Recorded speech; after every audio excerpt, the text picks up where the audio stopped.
ಹಲವು ತಿಂಗಳಿನಿಂದ ಇರಾನ್ ಹಾಗೂ ಅಮೆರಿಕ ನಡುವೆ ಯಾವ ರೀತಿ ಸಂಘರ್ಷ ನಡೀತಾ ಇದೆ ಅಂತ. ಈಗ ಅದಕ್ಕೆ ಒಂದು ಮೇಜರ್ ಟ್ವಿಸ್ಟ್ ಸಿಕ್ಕಿದೆ. ಈಗ ಇಸ್ರೇಲ್ ಏನ್ ಮಾಡ್ತಾ ಇದೆ, ತನ್ನ ಗುಪ್ತಚರ ಸಂಸ್ಥೆ, ಅದರ ಹೆಸರು ಮೊಸಾದ್ ಅಂತ, ಮೊಸಾದ್ ಮೂಲಕವಾಗಿ ಇರಾನ್ನ ಸರ್ವೋಚ್ಚ ನಾಯಕನ ಪತ್ತೆಗೆ ಇಸ್ರೇಲ್ ಇಳಿದಿದೆ. ಸರ್ವೋಚ್ಚ ನಾಯಕ ಮುಸ್ತಫಾ ಖಮೇನಿ ಬದುಕಿದ್ದಾರಾ ಇಲ್ವಾ ಎನ್ನುವುದು ಸದ್ಯದ ಪ್ರಶ್ನೆ. ಯಾಕಂದ್ರೆ ನಾವು ನೋಡಿದ್ವಿ, ಯಾವಾಗ ಫೆಬ್ರವರಿ 28ರಿಂದ ಯುದ್ಧ ಆರಂಭವಾಗುತ್ತೆ, ಅದಾದ್ಮೇಲೆ ಆಗಿನ ಸರ್ವೋಚ್ಚ ನಾಯಕನ ಹತ್ಯೆ ಆಗುತ್ತೆ, ಆಯತುಲ್ಲಾ ಅಲಿ ಖಮೇನಿ ಅವರ ಡೆತ್ ಆಗುತ್ತೆ. ಅದಾದ್ಮೇಲೆ ಅವರ ಪುತ್ರ ಮುಸ್ತಫಾ ಖಮೇನಿ ಅಧಿಕಾರವನ್ನು ಸ್ವೀಕಾರ ಮಾಡ್ತಾರೆ. ಆದ್ರೆ ಅಧಿಕಾರ ಸ್ವೀಕರಿಸಿದ ನಂತರ ಇಲ್ಲಿವರೆಗೂ ಕೂಡ ಮುಸ್ತಫಾ ಖಮೇನಿ ಸಾರ್ವಜನಿಕವಾಗಿ ಎಲ್ಲೂ ಕೂಡ ಕಾಣಿಸ್ಕೊಂಡಿಲ್ಲ. ಹಾಗೆ ಅವ್ರ ಕಡೆಯಿಂದ ಟ್ವೀಟ್ಸ್ ಬರುತ್ತೆ, ಒಂದಷ್ಟು ಸಂದೇಶ ಬರುತ್ತೆ, ಎಲ್ಲವೂ ಕೂಡ ನಾವು ನೋಡ್ತಾ ಇದೀವಿ. ಬಟ್ ಅವರು ಪಬ್ಲಿಕ್ ಆಗಿ ಫಿಸಿಕಲಿ ಅವರು ಎಲ್ಲೂ ಕೂಡ ಅಪಿಯರ್ ಆಗಿಲ್ಲ. ಈ ಹಿಂದೆ ಅಟ್ಲೀಸ್ಟ್ ಅವರ ತಂದೆಯವರ ಅಂತ್ಯಕ್ರಿಯೆಯಲ್ಲಾದರೂ ಅವರು ಭಾಗವಹಿಸಬಹುದು ಎನ್ನುವಂಥ ನಿರೀಕ್ಷೆ ಇತ್ತು. ಬಟ್ ಅಲ್ಲೂ ಕೂಡ ಅವರು ಕಾಣಿಸಿಕೊಂಡಿಲ್ಲ. ಹೀಗಾಗಿ ಅವರು ಬದುಕಿದ್ದಾರಾ ಅಥವಾ ಇಲ್ವಾ ಅನ್ನುವಂತಹ ಪ್ರಶ್ನೆಗಳು ಮೂಡ್ತಾ ಇದೆ. ಇದರ ಜೊತೆಗೆ ಮತ್ತೊಂದು ಕಡೆ ಇವರನ್ನ ಹುಡ್ಕೋದಕ್ಕೆ ನಾನು ಆಗಲೇ ಹೇಳಿದಾಗೆ ಇಸ್ರೇಲ್ ಒಂದು ಹೊಸ ಆಪರೇಷನ್ ಮ್ಯಾನ್ ಹಂಟಿಂಗ್ ಶುರು ಮಾಡಿದೆ. ಹಾಗೆ ಈ ಯುದ್ಧ ಅನ್ನೋದು ಎಷ್ಟು ಒಂದು ರೀತಿ ಎಲ್ಲವನ್ನ ಧ್ವಂಸ ಮಾಡುತ್ತೆ, ಆರ್ಥಿಕವಾಗಿ ಆ ದೇಶದ ಪರಿಸ್ಥಿತಿಯನ್ನು ಯಾವ ರೀತಿ ಕುಗ್ಗಿಸುತ್ತೆ ಅನ್ನೋದಕ್ಕೆ ಇರಾನ್ ಮತ್ತೊಂದು ಉದಾಹರಣೆ. ಯಾಕಂದರೆ ಅಲ್ಲಿರುವಂತಹ ಜನರು ತುಂಬಾ ಕಷ್ಟಪಡ್ತಾ ಇದ್ದಾರೆ. ತಮ್ಮ ತುತ್ತು ಊಟಕ್ಕಾಗಿ ಅವರ ಮನೆಯಲ್ಲಿರುವಂತಹ ಹಳೆ ವಸ್ತುಗಳು ಅಥವಾ ಈ ಹಳೆ ಬಟ್ಟೆಗಳು, ಹಾಗೆ ಈ ಮೆಡಿಸಿನ್ದು ಹಳೆ ಬಾಟಲ್ಗಳು, ಇವೆಲ್ಲವನ್ನು ಕೂಡ ಮಾರಿ, ಜೊತೆಗೆ ಕೊನೆಗೆ ತಮ್ಮ ಕೂದಲನ್ನು ಕೂಡ ಮಾರಿ ಅದರಿಂದ ಬರುವಂತಹ ದುಡ್ಡಿನಲ್ಲಿ ತಮ್ಮ ಜೀವನವನ್ನು ಸಾಗಿಸ್ತಾ ಇದ್ದಾರೆ. ನಿಜಕ್ಕೂ ಇವೆಲ್ಲ ನೋಡಿದ್ರೆ ಯುದ್ಧ ಬೇಕಾ ಅಂತ ಅನ್ಸುತ್ತೆ. ಯಾಕಂದರೆ ಯಾವುದೋ ಅಧಿಕಾರಕ್ಕಾಗಿ ಅಥವಾ ಒಂದು ರೀತಿ ಕಂಪ್ಲೀಟ್ ಆ ದೇಶವನ್ನು ಕಂಟ್ರೋಲ್ಗೆ ತಗೊಳ್ಬೇಕು ಎನ್ನುವಂಥ ನಿಟ್ಟಿನಲ್ಲಿ ಯುದ್ಧ ಸಾರ್ತಾರೆ. ಆದರೆ ಆ ಅಧಿಕಾರದ ಹಪಾಹಪಿ, ಯಾರದ್ದೋ ಹಪಾಹಪಿ ಅದು, ಬಟ್ ಅದರಲ್ಲಿ ಬಲಿಯಾಗೋದು ಮಾತ್ರ ಮುಗ್ಧ ಜನರು. ಹೀಗಾಗಿ ಸದ್ಯ ಇರಾನ್ನ ಪರಿಸ್ಥಿತಿ ಈ ರೀತಿ ಇದೆ.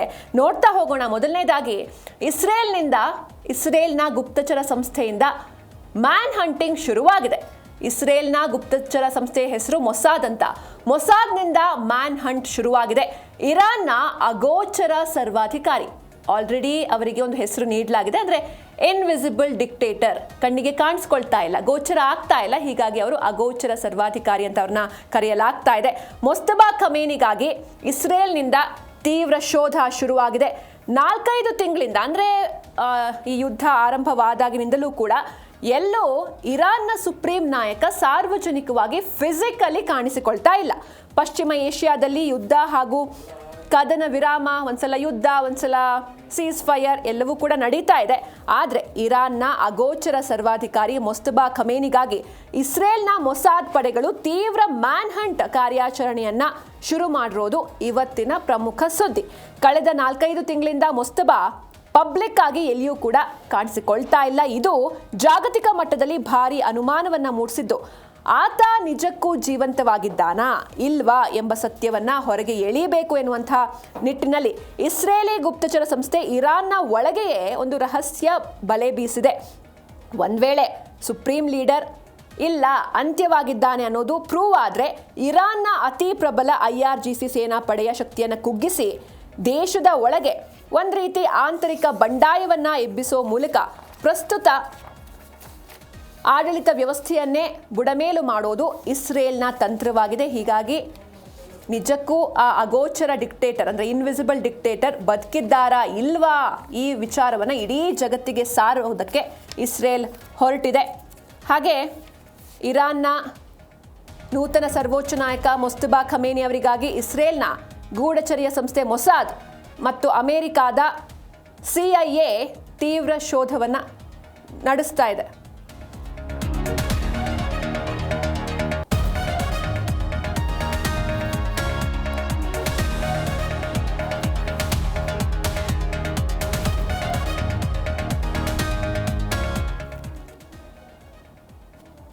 ಹಾಗಾದ್ರೆ ಇರಾನ್ನ ಹೊಸ ಸುಪ್ರೀಂ ಲೀಡರ್ ಇವರು ಅಸಲಿನಾ ನಕಲಿನಾ ಎನ್ನುವಂಥ ಪ್ರಶ್ನೆಗಳು ಮೂಡುತ್ತೆ. ಏಕೆಂದರೆ ಯಾವುದೇ ಟ್ವೀಟ್ ಆಗಿರಲಿ, ಟ್ವೀಟ್ ಬರ್ತಾ ಇದೆ ಅಥವಾ ವಿಡಿಯೋಸ್ಗಳು ಬರ್ತಾ ಇದೆ ಅಥವಾ ಅವರಿಂದ ಮೆಸೇಜಸ್ಗಳು ಬರ್ತಾ ಇದೆ, ಅಮೆರಿಕಾಗೆ ಬೆದರಿಕೆ ಬರ್ತಾ ಇದೆ, ಬಟ್ ಫಿಸಿಕಲಿ ಎಲ್ಲೂ ಕೂಡ ಅವರಿಲ್ಲ. ಹೀಗಾಗಿ ಸುಪ್ರೀಂ ಲೀಡರ್ ಅಸಲಿನಾ ನಕಲಿನಾ ಎನ್ನುವಂಥ ಪ್ರಶ್ನೆ. 5 ತಿಂಗಳಿಂದ ನಾಪತ್ತೆಯಾಗಿದ್ದಾರೆ ಮುಸ್ತಫಾ ಖಮೇನಿ. ಹಾಗಾದರೆ ಮುಸ್ತಫಾ ಖಮೇನಿ ಎಲ್ಲಿದ್ದಾರೆ? ಅವರ ಆರೋಗ್ಯ ಸ್ಥಿತಿ ಯಾವ ರೀತಿ ಇದೆ, ಹೀಗೆ ಒಂದಷ್ಟು ಪ್ರಶ್ನೆಗಳು ಮೂಡುತ್ತೆ. 5 ತಿಂಗಳಿಂದ ನಾಪತ್ತೆಯಾಗಿದ್ದಾರೆ. ಅಧಿಕಾರ ಇವರಿಗೆ ಸಿಕ್ಕಾಗಿನಿಂದಲೂ ಕೂಡ ಖಮೇನಿ ನಾಪತ್ತೆಯಾಗಿ ಹೋಗಿದ್ದಾರೆ. ಇರಾನ್ನ ಸುಪ್ರೀಂ ಲೀಡರ್ ಆಗಿ ಇವರು ಅಧಿಕಾರವನ್ನ ವಹಿಸಿಕೊಂಡ ಕ್ಷಣದಿಂದಲೇ ಮುಸ್ತಫಾ ಖಮೇನಿ ಕಳೆದ ಒಂದು 5 ತಿಂಗಳಿಂದ ನಾಪತ್ತೆಯಾಗಿರೋದು ಈಗ ಸಾಕಷ್ಟು ಚರ್ಚೆಗೆ ಕಾರಣವಾಗ್ತಾ ಇದೆ. ಹಾಗೆ ತನ್ನ ತಂದೆಯ ಅಂತ್ಯಕ್ರಿಯೆಗೂ ಕೂಡ ಮುಸ್ತಫಾ ಬಂದಿಲ್ಲ. ಹಾಗೆ ಸಭೆ ಸಮಾರಂಭಗಳಲ್ಲಿ ಅಸಲಿ ನಾಯಕನ ಬದಲು ಕಾರ್ಡ್ಬೋರ್ಡ್ ಬೊಂಬೆಗಳ ರೀತಿಯಲ್ಲಿ ಪ್ರದರ್ಶನಗೊಳ್ತಾ ಇರೋದು ಭಾರಿ ಸಂಶಯವನ್ನ ಮೂಡಿಸ್ತಾ ಇದೆ.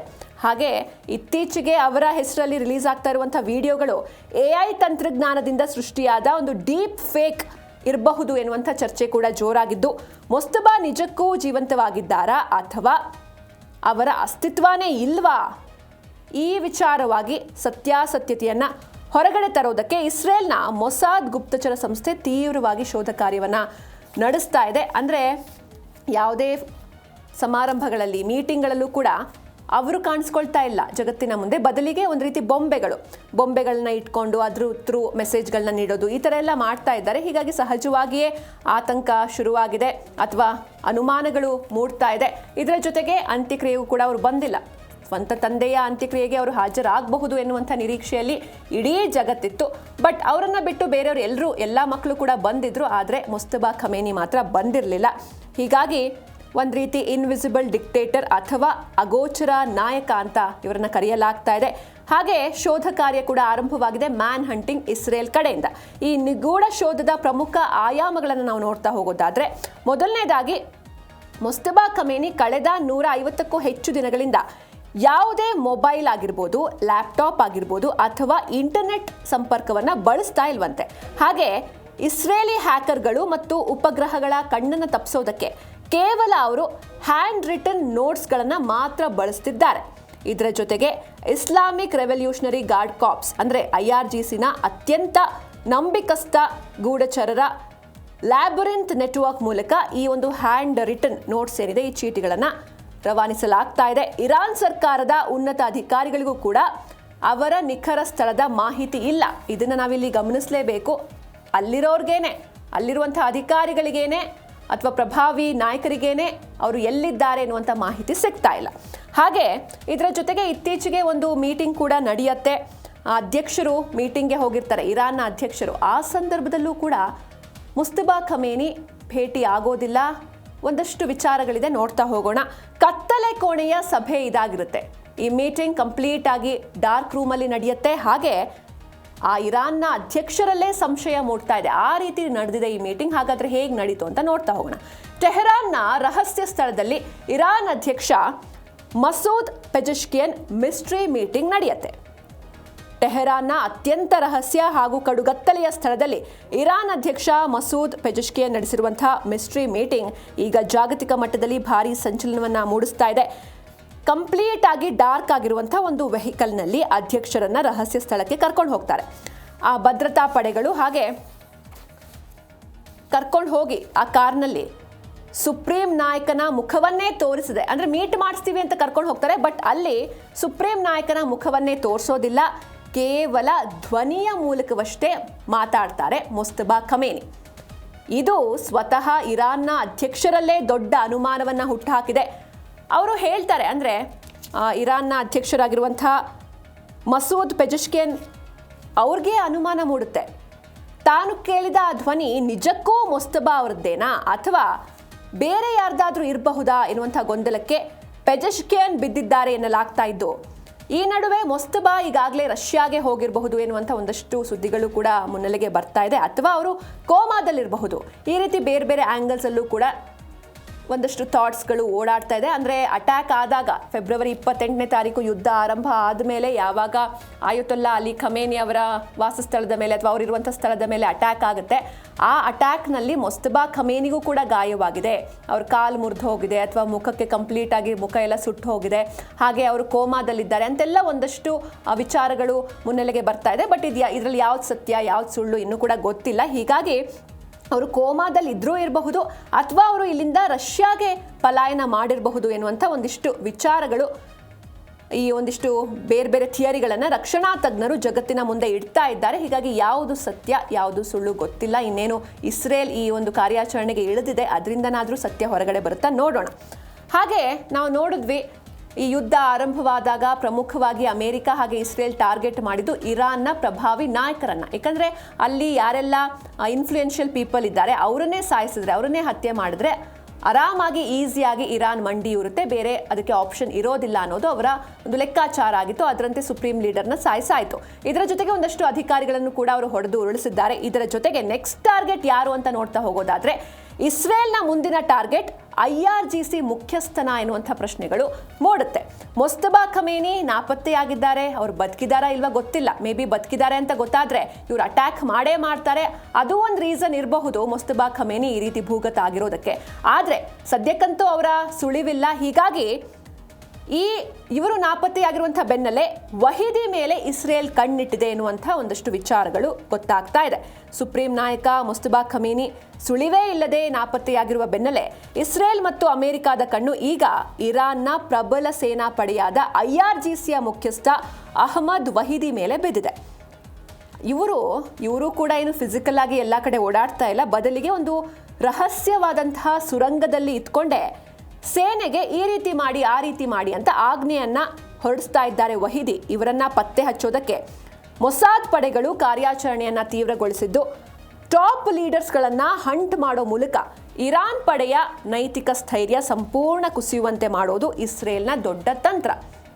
ಹಾಗೆ ಇನ್ನೊಂದು ಕಡೆ ಸೌದಿ ಅರೇಬಿಯಾದ ವಿಷನ್ 2030 ನಂತಹ ಒಂದು ಬೃಹತ್ ಆರ್ಥಿಕ ಯೋಜನೆಯ ಸೇಫ್ಟಿಗಾಗಿ ಈ ಯುದ್ಧದ ತೀವ್ರತೆಯನ್ನು ತಗ್ಗಿಸುವಂತಹ ಅನಿವಾರ್ಯತೆ ಜಾಗತಿಕ ಮಟ್ಟದಲ್ಲಿದ್ದರೂ ಕೂಡ ಇರಾನ್ನ ಆಡಳಿತ ಶಕ್ತಿಯನ್ನು ಸಂಪೂರ್ಣವಾಗಿ ಮಟ್ಟ ಹಾಕುವವರೆಗೂ ನಾವು ನಿಲ್ಲೋದಿಲ್ಲ, ಈ ಯುದ್ಧವನ್ನು ನಿಲ್ಲಿಸೋದಿಲ್ಲ ಅಂತ ಇಸ್ರೇಲ್ ಸ್ಪಷ್ಟ ಗುರಿಯೊಂದಿಗೆ ಮುನ್ನುಗ್ತಾ ಇದೆ. ಎಷ್ಟೇ ಆರ್ಥಿಕ ಸಮಸ್ಯೆ ಆಗಲಿ, ಏನೇ ತೊಂದರೆಗಳು ಎದುರಾಗಲಿ, ಅಥವಾ ಬೇರೆ ಬೇರೆ ಗಲ್ಫ್ ರಾಷ್ಟ್ರಗಳ ಮೇಲೆ ಹಾನಿ ಆದರೂ ಪರವಾಗಿಲ್ಲ, ನಾವು ಇರಾನ್ನ ಆಡಳಿತ ಶಕ್ತಿಯನ್ನು ಕಂಪ್ಲೀಟ್ ಆಗಿ ಮಟ್ಟ ಹಾಕ್ತೀವಿ.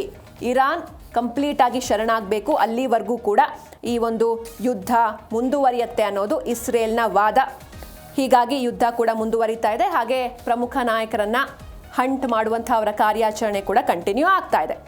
ಆದರೆ ಓಕೆ, ಯುದ್ಧ ಏನೋ ನಡೀತಾ ಇದೆ, ಫೆಬ್ರವರಿಯಿಂದ ಅಥವಾ ಫೆಬ್ರವರಿ ಎಂಡಿಂಗಲ್ಲಿ ಶುರುವಾಗಿದ್ದ ಯುದ್ಧ ಈಗ ಆಗಸ್ಟ್ವರೆಗೂ ಕೂಡ ಕಂಟಿನ್ಯೂ ಆಗ್ತಾ ಇದೆ. ಮೊದಲಲ್ಲಿ ಸೀಸ್ ಫೈರ್ ಎಲ್ಲನೂ ಇತ್ತು, ಓಕೆ. ಆದರೆ ಈ ಯುದ್ಧದಿಂದ ಇರಾನ್ ಮೇಲೆ ಯಾವ ರೀತಿ ಎಫೆಕ್ಟ್ ಆಗ್ತಾ ಇದೆ? ಇಷ್ಟೆಲ್ಲ ಆದರೂ ಕೂಡ ಇರಾನ್ ಸೋಲ್ದೇನೆ ಅಥವಾ ಶರಣಾಗ್ದೇನೆ ಮುನ್ನುಗ್ತಾ ಇದೆ.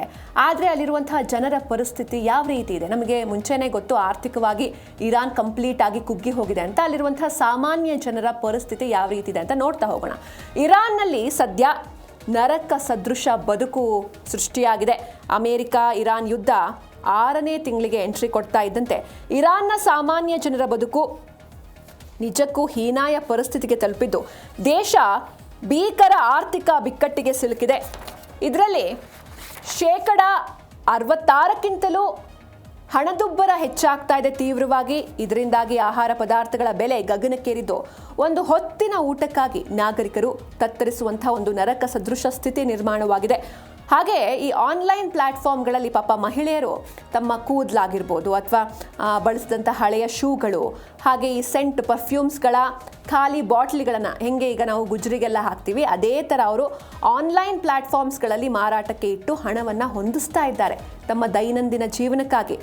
ಇನ್ನೊಂದು ಕಡೆ ಇರಾನ್ನಲ್ಲಿ ಪರಿಸ್ಥಿತಿ ಎಷ್ಟರ ಮಟ್ಟಿಗೆ ಆರ್ಥಿಕವಾಗಿ ಕುಗ್ಗೋಗಿದೆ ಅಂತ ಅಂದರೆ, ಬೇಸಿಕ್ ನೀಡು, ಒಂದು ಮಗು ಹುಟ್ಟಿದ್ರೆ ಮಗುವಿನ ಹಾಲಿಗಾಗಿ ಅಥವಾ ವೃದ್ಧರ ಔಷಧಿಗಳನ್ನು ಪರ್ಚೇಸ್ ಮಾಡೋದಕ್ಕೂ ಕೂಡ ಅವ್ರ ಹತ್ರ ದುಡ್ಡಿಲ್ಲ.